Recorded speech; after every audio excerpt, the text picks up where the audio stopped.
بسم الله الرحمن الرحیم. ما خوږو عزتمنو او قدرمنو ورونو، رشید احمد مروت، الله رب العزت مو شاد او آباد لره چې چېرته یې زما خوږو درنو پښتنو ورونو. تاسو ته پته ده چې څنګه زمونږ په خیبر پښتونخوا کې د هر څه ګراني ده.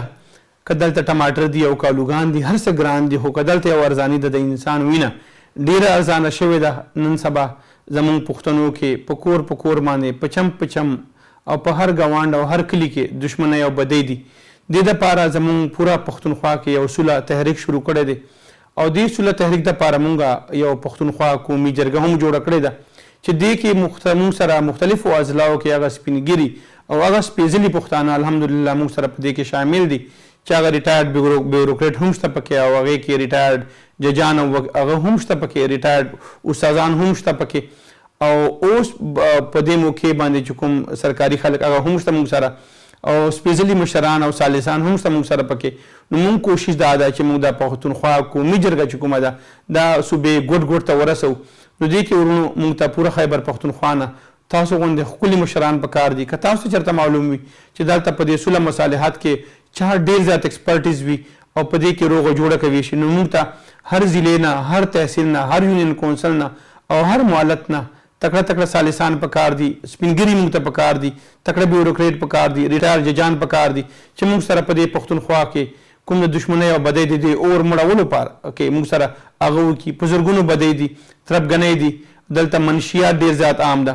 خو مونږ مین ټارګېټ په خیبر پښتونخوا کې یو ښکلی یو ماحول جوړول دي، ځکه چې ابراهیم علیه السلام به هم دا دعا کوله چې رب اجعل هذا البلد آمنا وارزق اهله، چې الله دا علاقه چې کوم دی دا کلی دی دا د امن ګهواره جوړه کړي او یا الله د دې علاقې معیشت هم صحیح کړي. نو مونږ د خیبر پښتونخوا کې دا یو مونږ پښتونخوا یو قومي جرګه جوړه کړې ده صرف او صرف د علاقې د ټوله پښتونخوا نه د دشمنۍ د بدیو تربګنیو د اور ختمولو لپاره. نو دې کې مونږ سره څوک هم ملاتړ کوي. مونږ ته هر ضلع، هر یونین کونسل او هر تحصیل نه تکړه کسان پکار دي. تاسو مونږ سره په دې فون باندې نمبر باندې هم رابطه کولی شئ 0300 930 9000 0300 930 9000 او انشاءالله مونږ به دا پوره په صوبې لیول باندې او په ضلع لیول باندې او په تحصیل لیول باندې او خاص کر که اوس څومره ده په مختلف انتخاباتو کې کوم کونسلران ناظمان شوي دي دونه هم مونږ اپیل کوو چې دې کې د مونږ سره مخې ته راشي او دې سره چې خاص کر علماء کرامو نه مونږ دا ریکویسټ چې کم از کم په هر محلې لیول باندې په هر جماعت کې د یو مصالحتي کمیټۍ جوړه کړي. انشاءالله مونږ د پښتونخوا قومي جرګه به دا کوشش کوي چې کوم د جماعت او د مسجد او منبر و محراب کوم کردار چې دا مونږ فعال کو او انشاءالله مونږ په هر جماعت لیول باندې یو مصالحتي کمیټۍ جوړه کو او د هر کور کې چې کومې بدۍ او دشمنۍ چې کومې دي دا عدالت او د تاڼې نه بهر مونږ په خپلو صلح مصالحات باندې دا فیصلې وکړو. زما پښتنو ورونو ډېره وشوه، زموږ پښتون بچې ډېر وسوځېدو په دغو دشمنیو او بدیو کې ډېر تباه برباد شو. راځئ چې سره روغه وکړو، ډېر بدې دشمنۍ مو وکړې. ډېر بل یقین وکړه اوسه پورې پښتون چې دی نه دومره یهودیانو مړ کړی دی، نه عیسایانو مړ کړی دی او نه هندوانو مړ کړی دی او که مړ کوي خپل پښتون وجني.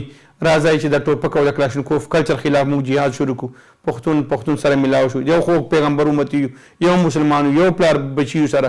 راځئ چې انشاءالله د بدې دشمنۍ خلاف مونږ تاسو پښتونخوا قومي جرګې سره ملاتړ وکړئ. الله رب العزت مو شاد او آباد لره. السلام علیکم ورحمة الله وبرکاته.